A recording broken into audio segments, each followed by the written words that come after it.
아침의 시작을 알리는 글로벌 주식 라이브 월스트리트 모닝 브리핑 2월 11일 수요일 방송 시작하겠습니다. 여러분 안녕하세요. 저는 여도은입니다.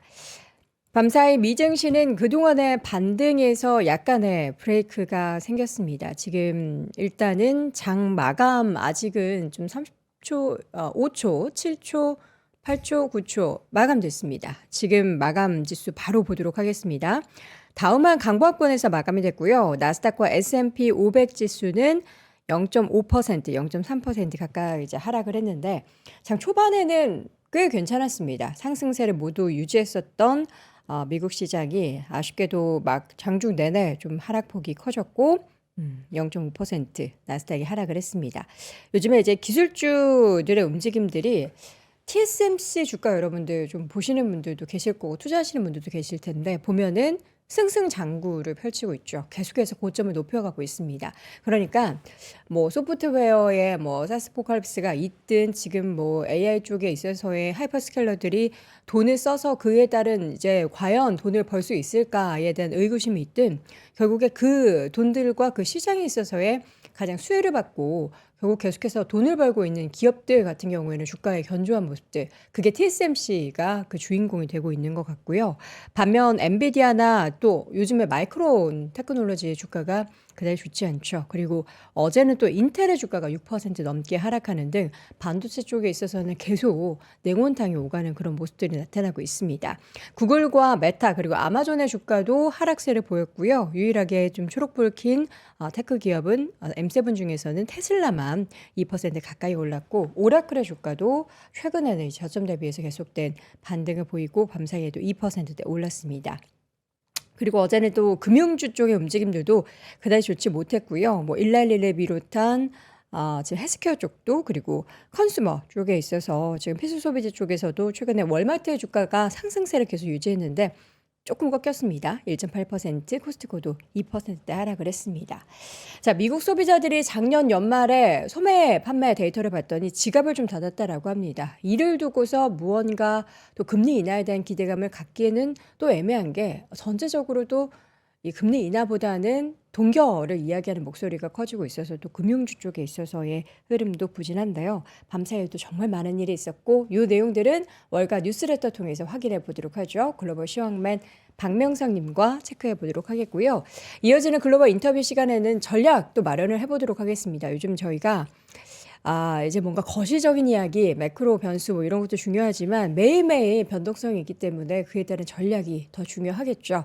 그래서 오늘 디멘전 투자자문 송재용 대표님 모시고 이슈와 전략들 꼼꼼하게 체크해 드리도록 하겠습니다. 자, 먼저 글로벌 시황맨 박명성님 함께 할게요. 어서 오세요. 네, 안녕하세요. 네.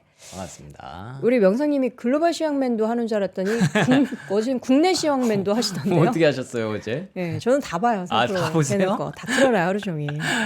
어제 갑자기 SOS를 치셔서 작가님이. 그러니까 이제 국내 시황맨과 글로벌 시황맨. 근본은 글로벌이죠. 근본은 글로벌이고. 우리는 월간 뉴스레터니까. 예, 저는 월가 뉴스레터고 저는 근본은 글로벌 시황맨이고 그거는 잠깐 이제 한번 견학 다녀왔습니다. 미국이 더 재밌긴 하죠. 요새 국내가 더 수익률이 좋긴 한데. 그렇죠, 그렇죠. 약간 정부 스탠스도 그렇고 국장에 대해서 얘기하지만 글로벌 주식 여러분 아시죠? 월무브. 열심히 하겠습니다. 바로 마감 지수와 어제 밤에는 또 혼조를 보였다라고는 하는데 이거 어떻게 좀 그동안의 연이틀 또 이제 올라가지고 조금 쉬어간다로 봐야 될까요? 아니면 뭔가 좀 쎄한 게 있나요? 저는 뭐 그렇게 생각은 하는데 아직까지는. 근데 뭐 이게 사실 3개월에 한 번씩 오는 일이에요. 3개월에 한 번씩이요? 왜 시장에서 지금의 상황을 11월과 되게 비슷하다고 비교들을 많이 하더라고요. 작년 11월? 네, 근데 작년 11월 어때지 기억도 안 잘 나요. 기억 안 나죠. 근데 그때도 되게 비슷했던 게 네. 금리 인하에 대한 불확실성이 되게 커졌던 시기였어요. 왜냐하면 그때 막 갑자기 막 긴축 얘기를 막 하기 시작했거든요. 그 연준 위원들이 막 약속이나 한 듯이 나와가지고 이러면 금리 인하 못해, 금리 인하 못해 막 이런 식으로 되게 많은 사람들이 얘기를 하다가 거기서 갑자기 한 방에 싹 정리가 됐던 게 뉴욕 연은 총재가 그래도 할 수 있어 이러면서 싹 정리가 됐었던 그 시기가 있었고 그리고 그때 기억해 보시면 실적 시즌 딱 직후에 메타가 실적 충격을 좀 줬었죠. 네. 메타 급락이 좀 있었기 때문에 뭐야 얘네 돈은 엄청 쓰는데 돈을 못 버나 보네 이러면서 우려가 또 발생을 했었고 뭐 그 다음에 그때 당시에도 코인 시장이 많이 흔들렸습니다. 그러면서 막 청산 우려가 반복이 됐었는데 맞아요. 지금 나타난 현상이 다 똑같아요. 그래서 코인 청산뿐만 아니라 지금은 거기에 금, 은 청산까지 더해졌고 그리고 뭐 금리 인하에 대해서는 우리가 이미 불확실하다라는 걸 알고 있었음에도 거기에 이제 케빈 워시라는 베일에 쌓여 있는 인물이 등장하면서 네. 사실 이게 진짜 베일에 쌓여 있는 게 아직까지 한마디도 안 하잖아요.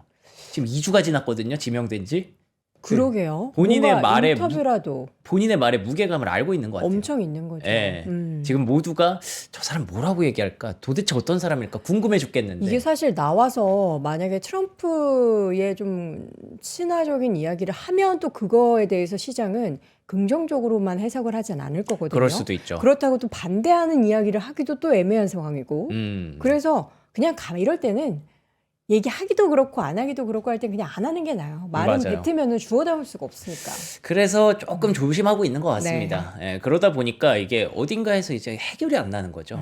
근데 그때랑 그런 비슷하다고 한다면 뭐 시장은 금방 올라올 수도 있겠네 싶다가도 거기에 하나가 더해졌어요. 그때에 비해서 지수가 조금 더 올라왔고. 아, 레벨이 또 밸류에이션 얘기해야죠. 그러면 또. 그리고 사실은 그 레벨을 올리면서 우리가 되게 자신감을 가졌던 아니 얘네가 돈 많이 쓰면 그러면 확실하게 돈 버는 기업은 얘네잖아라고 하면서 반도체 주가를 이만큼 더 올려놨어요. 그러면은 그 주가에 대해서도 이제 누군가는 매도 심리가 생기겠죠. 네. 그럼 매도 심리는 저는 사실 뭐 주식이 이유가 있어서 오르고 이유가 있어서 올라가고도 있다고 생각은 하지만 의외로 오르고 내리고 나서 이유를 찾는 경우도 굉장히 많다고 생각을 맞아요. 하거든요. 그래서 지금 채팅창에도 뭐 샌디스크 무슨 일 났나요 하시는데 아무 일도 없습니다. 그냥 무슨 일이 났다고 하면 시장에서 제일 큰 악재는 우리가 그걸 얘기하죠. 많이 오른 종목. 네. 주가가 많이 올랐기 때문. 아니 샌디스크 급등할 때는 다들 가만히 계시더니 그렇죠. 비슷한 뭐 비율로 하락을 하면 이제 무슨 일이 있다라고 오를 그쵸. 때는 당연한 거고. 네. 좀 약간. 쉬어가야죠. 그쵸. 좀 쉬어갈 때도 됐는데 그거를 사실 인정하고 싶진 않죠. 우리가 이제 매매하는 입장에서는 안 쉬었으면 좋겠죠. 안 쉬었으면 좋겠고 그리고 갑자기 이렇게 올라가던 게 이렇게 꺾이니까 아 이거는 뭐 여기가 이제 꼭지였나라는 그런 생각 PTSD가 있으니까 근데 차트 보면은 꺾인 것도 아니에요. 그렇긴 한데 살짝 그냥 이렇게 맞아요. 갸웃 정도죠, 여러분. 네. 이렇게 된 거 아니잖아요. 맞아요. 네.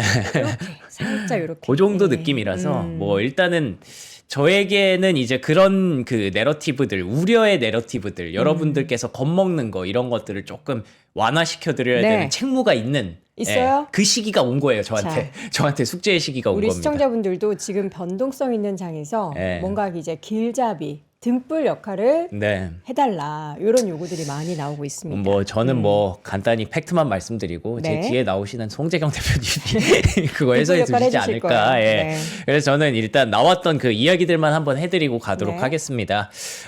핀비즈 맵을 보시면요, 3대 지수가 다우는 올랐어요. 다우는 올랐고 나스닥과 S&P 500은 하락을 했는데 이게 사실은 어제는 반대였잖아요. 나스닥이 강했고 맞아요. 다우는 간당간당 하다가 이제 5만 선 뚫고 나서는 약간 쉬어가는 그런 그림을 만들었기 때문에 그냥 어제와 그 지난주 금요일에 대한 뭐 차익 매물일 수도 있다 이렇게 보시면 될 것 같습니다. 그래서 나스닥이 조정을 받았고 러셀 2000 약보합. 근데 사실 빠진 것도 아니거든요. 0.6%, S&P 500 0.3%, 뭐 어제랑 금요일에 올라왔던 게 1% 이상이었는데 이 정도면은 뭐 잠깐 쉬어가는 정도라고 일단 볼 수는 있지만 어떤 얘기들이 나왔느냐에 따라서 또 우리의 또 리액션 또 달라질 수 있으니까 잠시 후에 정리를 해드리고요.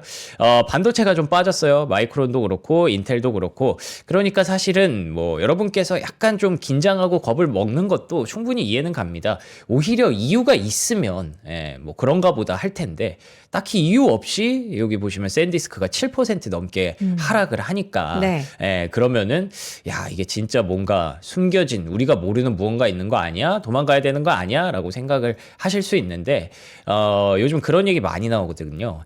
강세장에서의 변동성은 필연적으로 굉장히 당연한 일이다라고 얘기를 해요. 그게 결론적으로는 그거예요. 그만큼 강세장이라는 걸 사람들이 너무 많이 알고 있고 너무 많이 알고 있으면 그 많이 알고 있는 사람들이 많아지면 많아질수록 심리도 한 명짜리 심리가 아니라 이게 100명, 10,000명짜리 심리가 되는 거잖아요. 거기서 조금만 흔들려도 주가의 흔들림은 더 클 수 있는 거죠. 네. 예, 그래서 어떻게 보면 이 랠리에서 필연적으로 올 수밖에 없는 그런 변동성이라고 봐야 될 것 같고 예, 정말로 문제가 있는지에 대해서는 조금 더 생각해 봐야 될 문제인 것 같습니다. 자, 그리고 러셀 2000 지수도 뭐 들쭉날쭉하죠. 금융 쪽이 근데 좀 와르르 안 좋긴 하네요. 아, 그렇습니다. 뭐 금융 쪽에서는 AI의 침투가 생각보다 좀 빨라지고 있다. 네. 예, 이런 얘기들도 나오고 있고, 그리고 금융이 무너지는 거는 어떻게 보면은 시장이 악재가 될 수 있는 시그널이 될 수도 있기 이게 때문에. 그리고 금리나 기대감이 좀 줄어드는 것도 그쵸?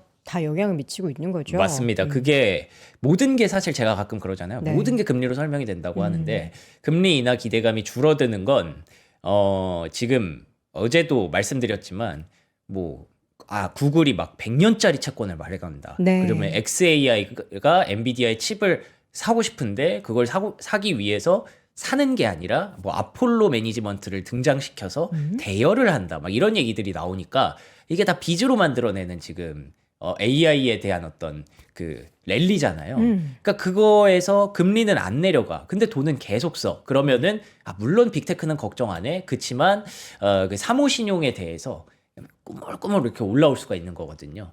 우리가 알게 모르게 나갔던 되게 부실 대출이 없을까에 대해서 일단 걱정을 하는 거고 그 연결고리가 결국에는 무너지기 시작하면 중소형 은행부터 이제 무너지고 파산이 계속 나오고 이런 위기들이 발생하는데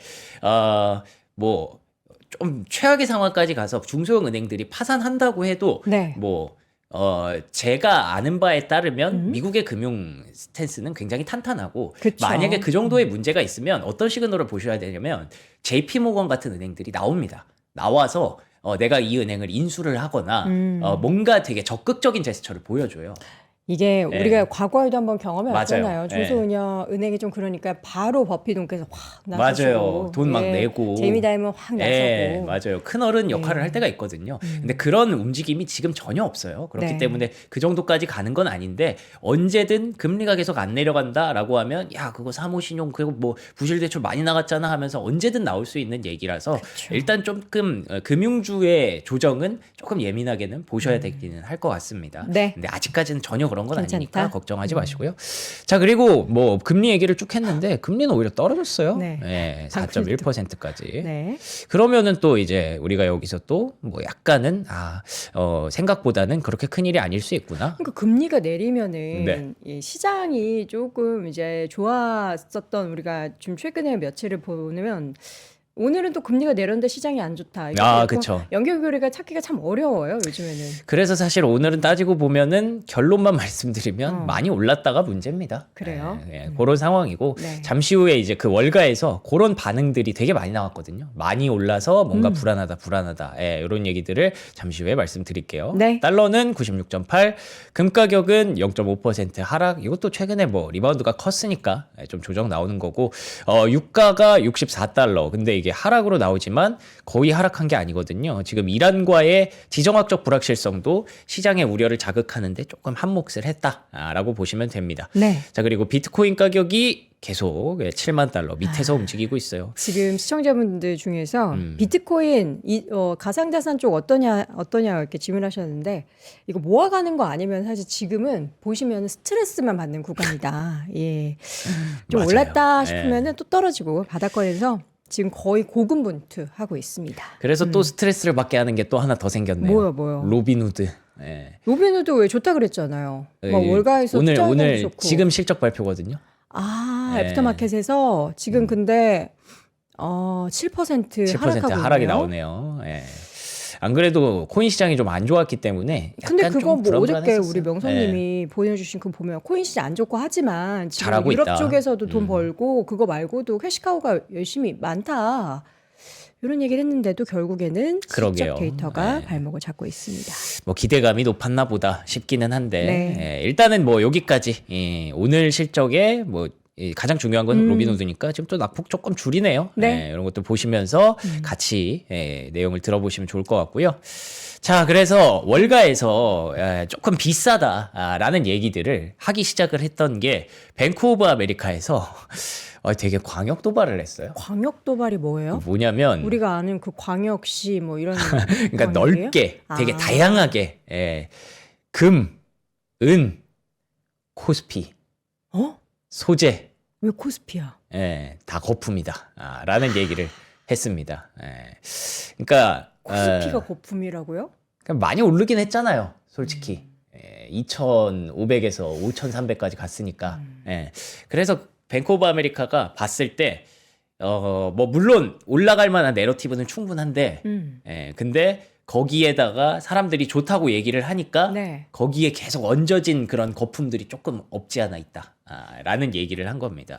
우리는 요즘에 밸류에이션 얘기하는 것보다는 밸류에이션을 뭔가 고평가 얘기할 때 보면 네. 항상 실적 데이터 보면은 너무 맞아요. 좋잖아요. 전혀 아니거든요. 물론 이제 특정 기업들 그 탑2가 예. 이끌고 있는 상황이긴 하지만 거품이라기에는 우리 PBR 보면은 그런 얘기 못 할 텐데. 사실 PER만 따져도 전혀 그렇게 얘기 네. 못해요.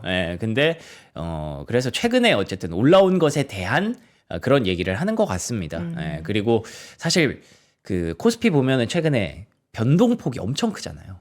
어제도 그 변동폭이 크다는 거는 저는 솔직히 말하면 뭐 물론 이거 밸류에이션 따졌을 때 이 가치를 따졌을 때 여기 비싼 거 아니야 할 수는 있지만 변동폭이 크다는 거는 제가 아까 말씀드렸던 대로 한 사람의 심리가 아니라 지금 수십만 명, 수백만 명의 심리가 지금 코스피에 맞닿아 있다는 거잖아요. 그리고 네. 요즘에 제 주변에 보면은요. 너무 주식을 쉽게 생각해서 네. 아니 이거 그러니까요. 여기서 사서 여기서 팔면 되는 거 아니야? 당일에도 단타치기 너무 좋은 장이야 막 이런 얘기를 하는 거예요. 그래서 그쵸. 이런 분위기는 좀 아닌 것 그쵸. 같은데. 그걸 지적하는 것 같아요. 그러니까 제가 어제도 그 잠깐 그 낮에 나와서 말씀드렸던 건데 지금 시장에 과열 얘기가 조금씩 나오고 있는 것에 대해서 시장은 사실 과열이 아니다. 이 시장에 심리가? 참여하고 있는 투자자분들의 심리가 과열일 수 있다라는 얘기를 좀 드렸는데 그게 과열이 되니까 막 하루에도 4% 5%가 막 널뛰기를 하는 맞아요. 거잖아요. 그런 상황들은 거품이 없다라고 보긴 또 어렵죠. 그래서 그런 부분들을 지적을 했던 것 같고요. 네. 그 와중에 반박하는 의견이 또 있었습니다. JP 모건에서 소프트웨어는 그런 거 아닌데? 전혀 아닌데? 라고 얘기를 했어요. 그래서 마이크로소프트와 크라우드 스트라이크를 수혜주로 꼽으면서 탄탄한 펀더멘털이 있다라고 얘기를 하면서 최근의 흐름을 보니까 지난주에 또 기술주 펀드 쪽으로 60억 달러 정도의 순유입이 있었다고 하더라고요. 그러니까, 지난주에 소프트웨어 관련주들이 엄청 빠졌잖아요. 기술주들이 엄청 하락을 했었고, 그래서 반대급부로 이제 저가 매수가 싹 들어오면서 사실 JP모건 입장에서도 소프트웨어는 아닌데라고 얘기는 했지만 사실 여기가 되게 많이 싸졌잖아요. 그렇기 때문에 또 저가 매수가 들어갈 수 있었다라고도 생각할 수 있는 거고, 그리고 UBS에서는 아까 뱅크 오브 아메리카는 사실 미국 기술주는 안 적었거든요. 네. 근데 소재랑 금, 은이랑 코스피, 사실 소재랑 금, 은이랑 코스피가 제가 버블이 아니라고 생각하는 대표적인 그런 자산들이긴 한데 뭐 뱅크 오브 아메리카가 그렇다고 하니까 뭐 참고만 하시라고 말씀드렸고, 근데 기술주가 불안한 세 가지 이유, 요거는 또 약간 얘기를 좀 들어볼 만해서 내용을 또 가져와 봤습니다. 뭐예요? 일단은 얘기하고 있는 게 뭐 소프트웨어 불확실성 뭐 이런 것들을 얘기하는데, 첫 번째가 소프트웨어 이 얘기를 하는 거예요. 앞에서 JP 모건은 그니까요. 괜찮다면서요. 그게 또 다르죠. 다 의견이 달라. 소프트웨어 시장의 불확실성이 장기화될 수 있다. 경쟁이 심화될 것이다. 근데 또 틀린 말은 아니잖아요. AI 침투가 하면 소프트웨어가 어느 정도는 일부 탈락할 가능성도 배제할 수 없기 때문에. 그리고 클라우드 업체들, 이거 다시 말하면 하이퍼스케일러, 빅테크죠. 지속 불가능한 수준으로 캐펙스를 썼다. 그러니까 캐펙스 딱 열고 나니까 야, 금리 이렇게 안 내려가는데 이렇게까지 많이 써도 돼에 대한 의문은 충분히 할 수 있잖아요. 그 부분들을 또 지적을 한 겁니다. 그리고 마지막이 하드웨어도 너무 지금 많이 올랐다. 하드웨어까지. 그래서 우리가 뭐 계속 밸류에이션 갖고 와서 PER 갖고 와서 이거 안 비싸요 안 비싸요 반박할 수는 있지만 단기적으로 주가가 많이 오른 거에 대해서는 우리가 인정을 하고 가자라는 분위기예요. 그거를 인정을 해야 된다는 거고, 사실 뭐 물론 이렇게 될 거라고 믿죠. 믿어 의심치 않죠. 물론 이 반도체 쇼티지, 메모리 쇼티지가 나고 있기 때문에 이들이 돈을 많이 벌 거고 캐펙스는 다 이쪽으로 흘러 들어갈 거라는 거 믿어 의심치 않지만 당장 내일 모레 그리고 한 달 뒤에 무슨 일이 일어날지 알 수 없는 상황에서 단기적으로 이만큼 끌어올렸으면 일단 좀 지켜보자라는 그런 심리라고 여러분들이 보시면 될 것 같고요. 그래서 지금 막 말도 다르고 막 이러니까 좀 헷갈리시죠? 결론은 저는 이거라고 봅니다. 그러니까 밸류에이션이 사실 이게 밸류에이션이란 말이 되게 마법 같기는 하지만 그냥 우리가 딱 시각적으로 봤을 때 많이 오른 거, 시각적으로 봤을 때 많이 떨어진 거, 그 월가에서는 이런 부분들을 얘기를 하는 것 같아요. 금, 은 엄청 많이 올랐죠. 코스피 엄청 올랐죠. 그러니까 그거에 대해서는 지금 조금 과하다, 조금 쉬어가자 라는 의미고요. 그리고 소프트웨어 엄청 많이 빠졌죠. 그러니까 소프트웨어가 사실 저도 개인적으로 JP모건이 아무리 저렇게 긍정적으로 얘기를 해도 소프트웨어 주식이 뭐 몇 개 종목 빼고는 전혀 매력적으로 보이지 않거든요. 완전 그 기술에 있어서 해자를 갖춘 예. 기업이 아니라면 예. 좀 사실 위험하긴 하죠. 그렇죠. 근데 JP모건이 저렇게 얘기하는 건 지금 봐라. 기술주로 매수세도 들어오고 소프트웨어 ETF로 매수세도 들어오고 그에 비하면 너무 과도했다라고 얘기를 하는 거거든요. 주가 단기적인 하락의 폭이. 그래서 이런 부분들을 계속 얘기를 할 수밖에 없는 상황이 왜냐하면 금리가 안 내려가니까 밸류에이션, 시장의 밸류에이션을 끌어올리기 어렵다는 점에서 많이 올라간 종목에서 조금 덜 오른 종목으로 로테이션이 일어나고 있는 거를 저는 이렇게 설명을 한다라고 보여집니다. 네. 그래서 이제 마이크론이라든지 샌디스크 같은 종목들이 사실 뭐 문제가 있어서 떨어지는 게 아니라 문제가 있다면 최근에 단기적으로 많이 올라서 조금은 조정을 받고 가는 거다라고 보고 있습니다. 근데 마이크론 같은 경우는 최근에 뭐 많이 오른 것도 있지만 삼성전자와 SK하이닉스, HBM 쪽에 그쵸. 있어서의 편승과 탈락 요 얘기 때문에도 이슈도 함께 좀 작용을 한 거니까. 네, 근데 또 그게 확인되지 않은 사실 팩트 루머였잖아요. 예. 근데 또 많이 올랐으니까 예. 일단 팔고 보자. 그래서 이게 다들 핑계가 필요한 거죠. 솔직히 뭐 아까 11월과 비슷하다고 말씀드렸을 때도 네. 케빈 워시부터 시작됐다고 했는데 케빈 워시 한마디도 안 했는데 그 시장에서는 그냥 계속 매판에 뭐네 하면서 그쵸. 계속 그렇게 사람을 그렇게 배경을 만들잖아요. 그러니까 지금 시장이 딱 그래요. 네. 정말 많은 심리들이 엇갈리고 있고 누군가는 불안해하고 누군가는 팔고 싶어 하는데 트리거가 하나 던져졌다? 그러면 거기서부터 이제 매도가 충분히 나올 수도 있는 거죠. 근데 거기서 이제 다시 메꾸고 올라가야 되는 건 우리가 결국 얘기하고 있는 PER과 EPS와 아니 여기까지 떨어질 거 아니야. 소프트웨어가 똑같이 그렇잖아요. 오 이거 트리거가 제공이 됐어요. 클로드로 인해서. 그래서 막 쏟아지다가 아니 그래도 여기까지 떨어지는 건 아니잖아. 얘네 돈 버는 게 얼만데 하면서 다시 올라가기 시작하잖아요. 그 여기까지 떨어지는 그 상황을 촉발한 게 뭐 일단 소프트웨어 기업들에 있어서의 AI가 침투돼서 그 산업의 영역이 무너지는 뭐 그런 내용도 있긴 하지만 네. 수급적인 부분이 되게 많이 작용한 걸로 그렇죠. 우리가 인지는 하고 있잖아요. 네. 그 매도가 매도를 불렀던 이번 청산 같은 자동 것도 매매 있었고. 쪽에. 예. 그게 근데 또 아직 좀 남아있다라는 음. 불안감은 시장에서 완전하게 소프트웨어 기업들을 긍정적으로만 볼 수 있게 하지는 않는 것 같아요. 맞아요. 예, 그러니까 이제 뭐 사모 신용 우려도 또 네, 갑자기 네. 올라오는 거고, 그래서 뭐 바퀴벌레가 뭐 한 마리가 아니라 뭐 많았다더라, 뭐 이런 얘기도 올라오는 거고, 네, 네. 그 케케묵은 미국의 뭐 소비자들의 그 신용 연체율 뭐 이런 것도 계속 나와요 요즘 얘기가. 악재만. 예, 예, 그래서 그런 상황이 계속 지금 분위기가 좀 그렇다라고 네. 보시면 될 것 같고요. 그럼에도 불구하고 캐피털 이코노믹스에서는 소신 있게 에이 그래도 S&P 500 기술주가 근본이다. 이렇게 조정받다가 실적 상승세가 올라갈 거기 때문에 펀더멘털이 뒷받침될 거기 때문에 S&P 500 올해 연말로 가면 8,000 갈 수 있다라고 긍정적인 전망을 냈어요. 그래서 1월에 상승에 따른 2월에 어떤 조정이 조금 나오고 있는 구간이다 정도로 여러분들이 생각하시면 될 것 같고 여전히 미국 주식에 대한 수요와 거래는 계속 늘고 있다고 합니다. 뭐 근본을 좀 믿어보자. 라는 의미는 있지만 UBS에서 그 기술주에 대한 등급 조정을 하향 조정을 했지만 또 덧붙인 얘기가 있어요. 기술주 전반에 대해서 이게 뭐 절대 안 좋다라는 얘기가 아니라 기술주에 대한 비중을 서서히 이제 재검토를 할 때가 됐고 비중이 너무 100% 90% 과했다면 이런 것들을 좀 분산해야 될 필요가 있다. 그래서 뭐 은행, 의료, 공공 서비스, 통신 서비스, 소비재와 같은 분야로 투자를 다각화할 것을 권고했다라는 게 저는 핵심이라고 생각을 해요. 해서 그동안 기술 쪽 가는 동안 많이 못 따라간 쪽으로 이제는 조금 관심이 필요하다 정도로만 여러분들이 이해하시면 될 것 같습니다. 네. 어제 또 나온 소식 중에서는 데나이브스가 소프트웨어 기업들에 있어서의 주가 하락에 또 AI 관련한 산업에 있어서 최근에 좀 부침을 겪고 있는 그런 종목들 중에서 많이 하락한 소프트웨어 기업들을 본인이 이제 운용하는 네. 그런 뭐 펀드? 뭐 ETF 같은 게 있나 봐요. 거기 30개 종목이 있는데 거기 또 담았대요. 그 중에서 뭐 어도비 이런 최근에 많이 하락한 종목 두 아. 종목을 담고 안에 있었던 뭐 중국 기업이랑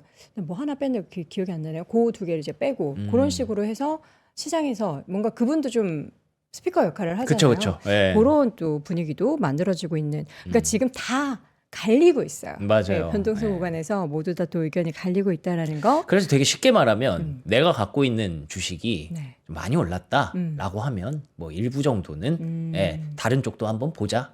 이게 그냥 딱 앞에서의 핵심입니다. 네. 예. 12월 소매 판매가 전월비 0.0%. 그러니까 11월에 워낙에 많이 사서 12월에 못 산 걸까요? 아니면 이걸 두고서 이제 미국 국민들이 결국에 지갑을 닫는다라고 봐야 될까요? 일단 요건 좀 생각해 볼 여지가 좀 있긴 있더라고요. 그러니까 소매 판매가 전월 대비 0.0% 이게 차트가 없는 게 아니라 0이라서 안 보이는 거예요. 이게 11월 차트고 이게 12월 차트가 여기 숨어 있는 거거든요. 예, 여기 원래 커서 올리면 인베스팅이 커서 올리면 여기 나옵니다. 예상치가 0.4 플러스 정도는 나올 줄 알았는데 그게 안 나와서 지금 0.0으로 이렇게 나온 거고요. 네. 세분화를 해봐도 뭐 자동차랑 가스 빼고 해봐도 예상치 하회. 컨트롤 그룹, 통제 가능한 그룹에서 봐도 예상치 하회. 이런 부분들이 좀 나왔습니다. 그래서 여기 읽어보시면 12월에 확실히 정체 상태를 보였다. 의류, 가구, 자동차 용품 판매가 다 감소했다고 합니다. 생각보다 12월은 소비 시즌인데 소비가 둔화된 거는 그러니까. 별로 안 좋은 건 맞아요. 근데 의외로 또 건자재는 계속 늘었다라고 하니까 이게 아마 뭐 데이터 센터 짓느라 뭐 그런 쪽으로 많이 들어갔겠죠. 그래서 이게 상쇄됐는데도 0이면은 그럼 이쪽이 진짜로 많이 안 좋았다는 거거든요. 의류, 가구, 자동차.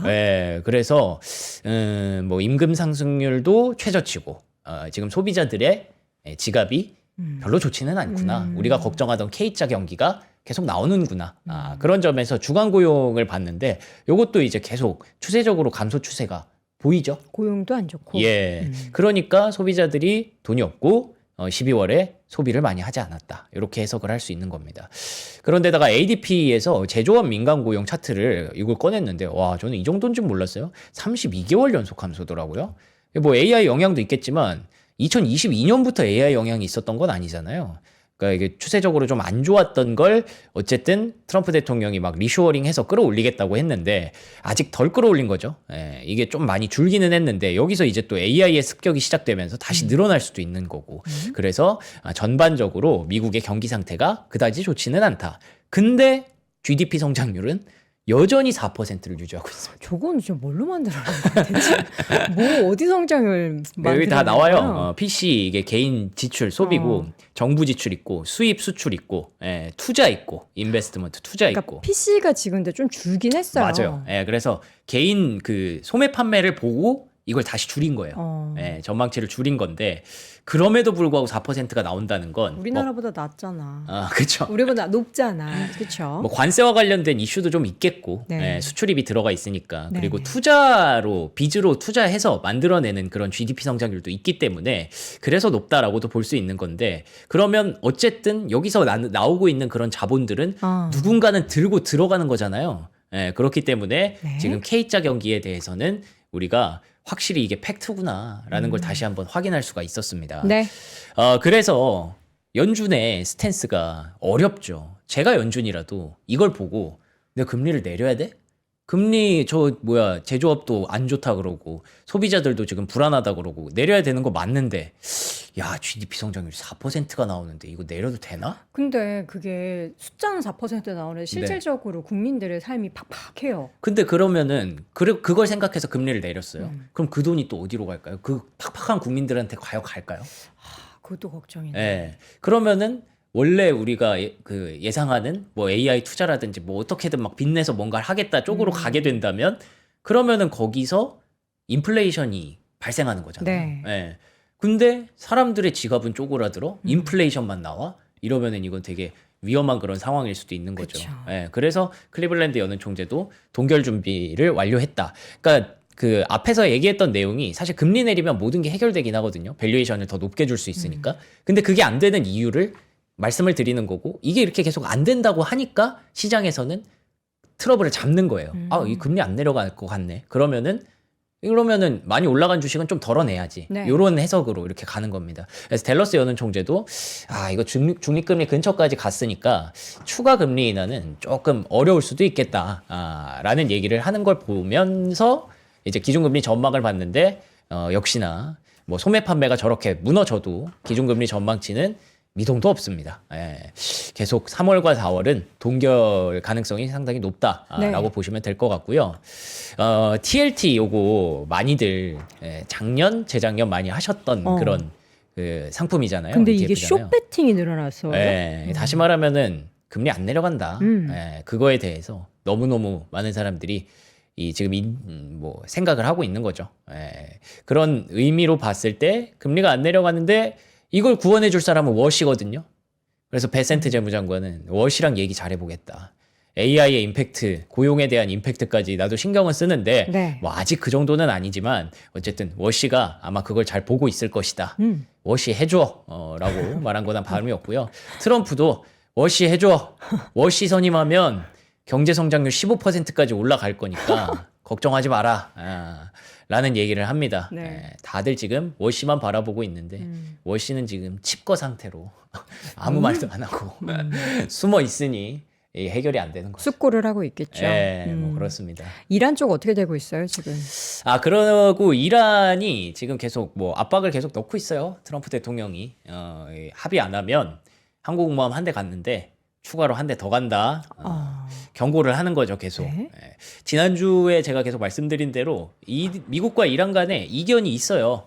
미국은 그다음에 이제 탄도미사일까지 없애고 싶어 하고, 근데 이란 입장에서는 그거는 좀 빼달라고 얘기를 하고, 그래서 핵 협상만 하자라고 얘기를 해서 얘기가 대화가 잘 안 돼요. 그래서 이번 주까지 길어졌는데 아마 오늘 수요일이죠. 오늘 아마 대화할 가능성이 좀 높다고는 들었습니다. 네. 근데 뭐 대화하러 가도 왜 그런 거 있잖아요. 뭐 누구랑 만나는데 이 대화가 아니라 협상을 해야 돼요. 근데 그 친구 뒤에 무서운 친구들이 한 두세 명 더 서 있어요. 그러면 쫄리잖아요. 그래서 항공모함 한 대 더 간다. 지금 한 대가 왔어. 내 친구 하나 더 부른다. 이렇게 수구려라 뭐 이런 그 거죠. 친구도 지금 2명 딱 데리고 가는 거예요. 그렇죠. 그런데다가 웃으면 안 이제 되는데 죄송합니다. 그쵸. 영성님의 비유가 너무 재밌어가지고. 네. 뭐 결론적으로 잘 되면 뭐 해피엔딩이니까. 그 기후 변화 모멘텀도 지금 무력화를 시켰어요. 네. 왜 오바마 때 과거에 오바마와 그리고 또 바이든 때 계속 기후 변화에 대해서 얘기를 했었고 뭐 신재생 에너지 이런 거 얘기했었는데 그런 걸로 인해서 이제 그거를 뭐 좋게 만들어주는 건 좋아요. 신재생 에너지가 많이 필요한 것도 사실이니까. 근데 석유나 석탄 이런 것들을 눌렀잖아요. 근데 트럼프 입장에서는 AI 하려면 그런 거 지금 가릴 때가 아니다라고 생각을 하는 거죠.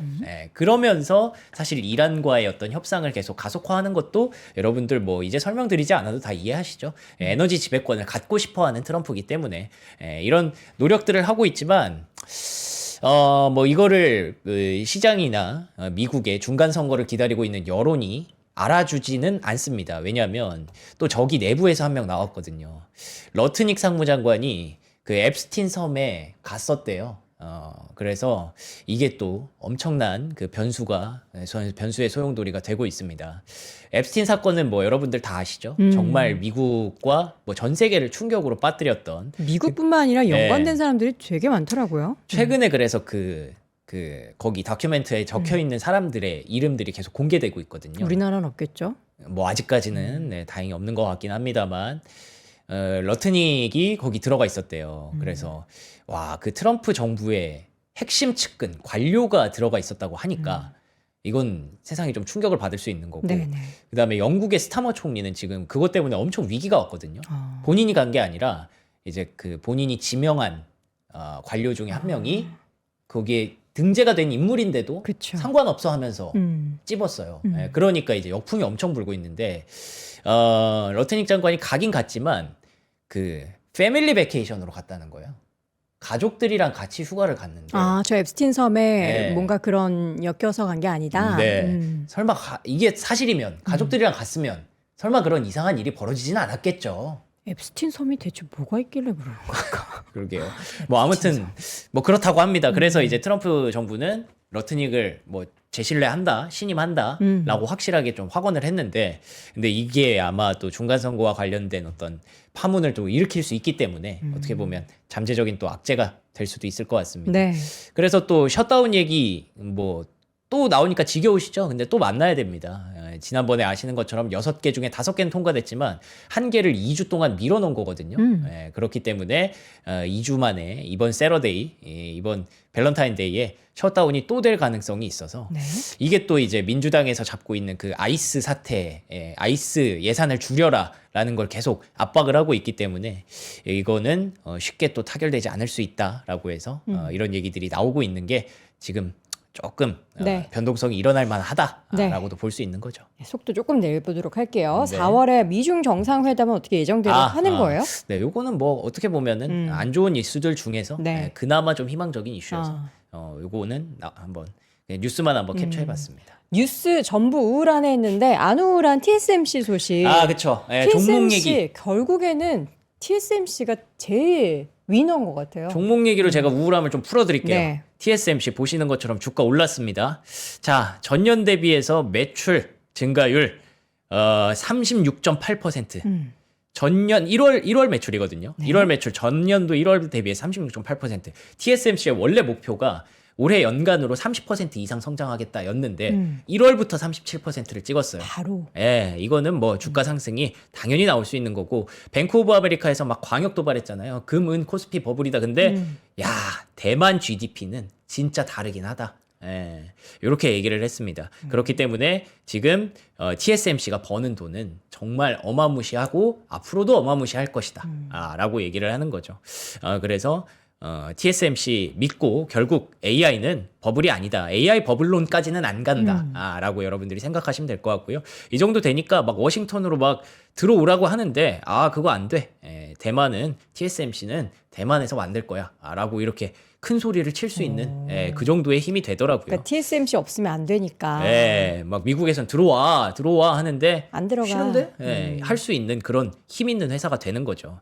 러트닉 장관은 이래저래 지금 골치가 아프겠죠. 본인이 추진한 일인데, 그래서 이제 엔비디아는 지키고 싶은 마음이 큰 것 같습니다. 중국으로 수출을 하려면 우리가 지키기로 한 그런 것들 다 지켜야만 수출을 허용해 줄 거야라고 그 마음은 이해는 하지만 사실은 저는 개인적으로 아무리 정부가 이렇게 회방을 놔도 대세는 거스를 수 없다라고 생각하기 때문에 이거는 소음에 불과하다고 보고 있습니다. 네. 그리고 또 한 가지 더 드릴 게, 알리바바에서 새로운 AI 모델 림브레인, 로봇의 동력을 공급하는 모델을 공개했다고 합니다. 뭐 영상을 공개했다고 하는데 로봇이 과일을 식별하고 바구니에 담는 모습이 담겨 있다라고 해서 알리바바 주가가 좀 올랐거든요.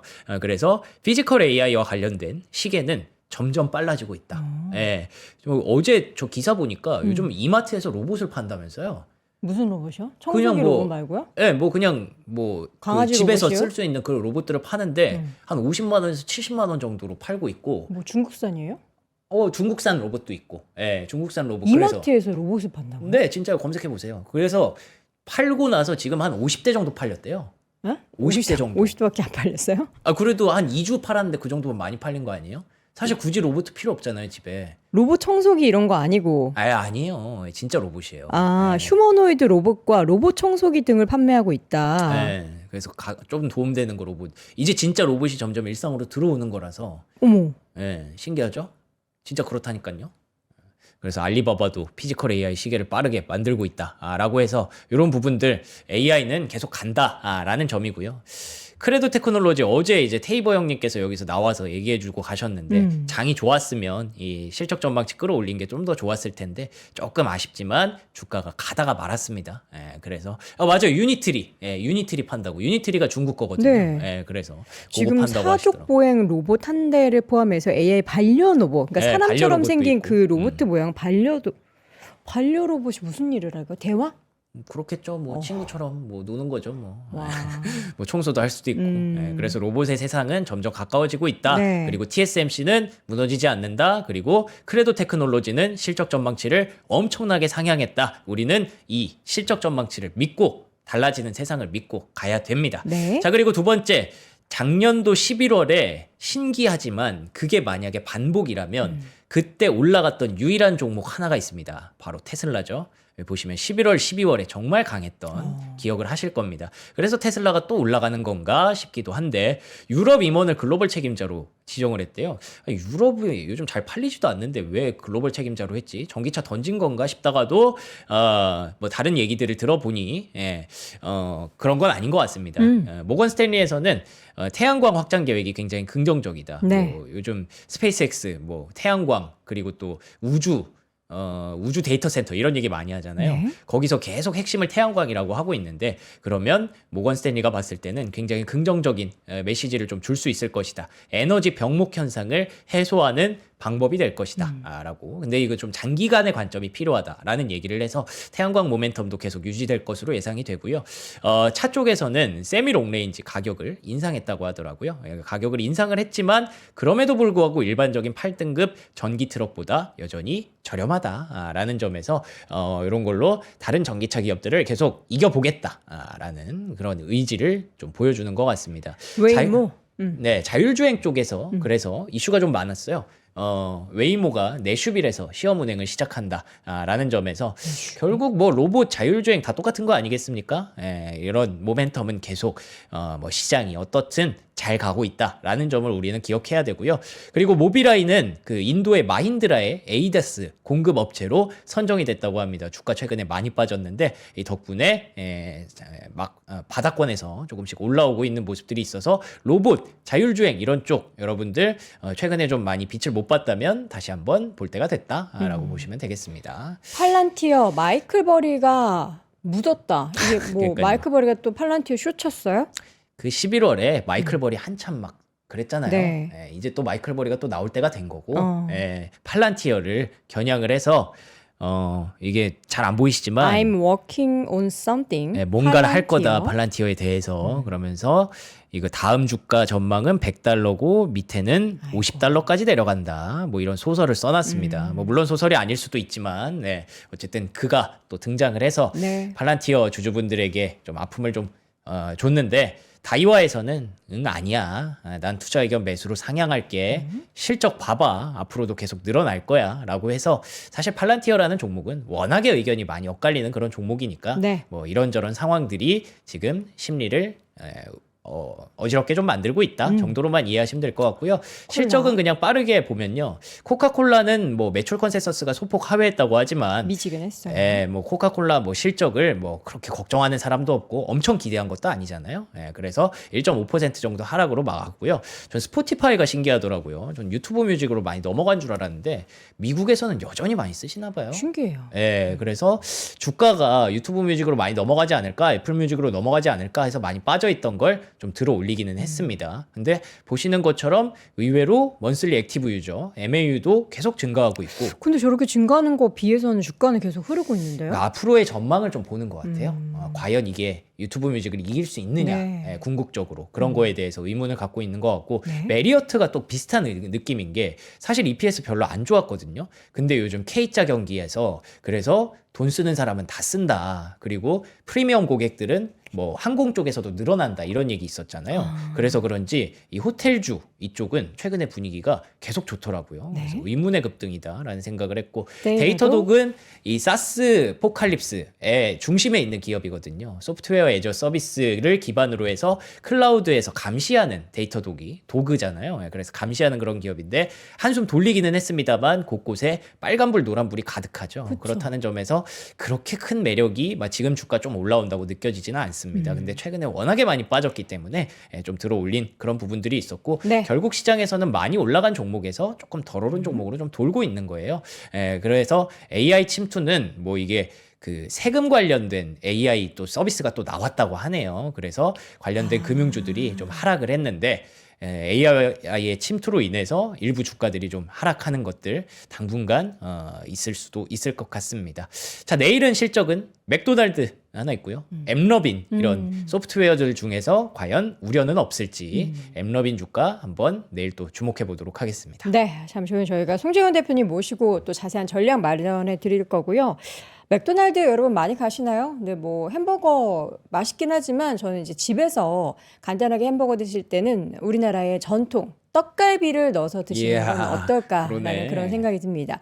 어제 그 레이먼 킴 셰프의 갈비찜을 우리가 너무 맛있게 먹었잖아요. 그거 품절됐어요. 저는 진짜 방송 끝나자마자 거짓말 안 하고 주문했어요. 아, 진짜요? 전 아. 주문했고 제 주변 친구들한테도 이거 맛있다면서 공유를 했는데 그래서 다 품절됐구나. 실패했대요. 아. 저만 산 거예요. 그래서 그거 관련해서 여러분들 많이 궁금했을 텐데 일단 여러분 그 갈비찜 재입고하기 전에 떡갈비 드리시기 바랍니다. 워커힐 호텔의 이 레시피로 만든 떡갈비 어디서도 요 가격에 만나보기는 힘들죠. 저희가 최초 4+1에 5팩 드리는데 3만 원대 가져가도록 하겠습니다. 한 팩 더 드리는 호텔 셰프의 떡갈비가 총 10개 들어가 있고요.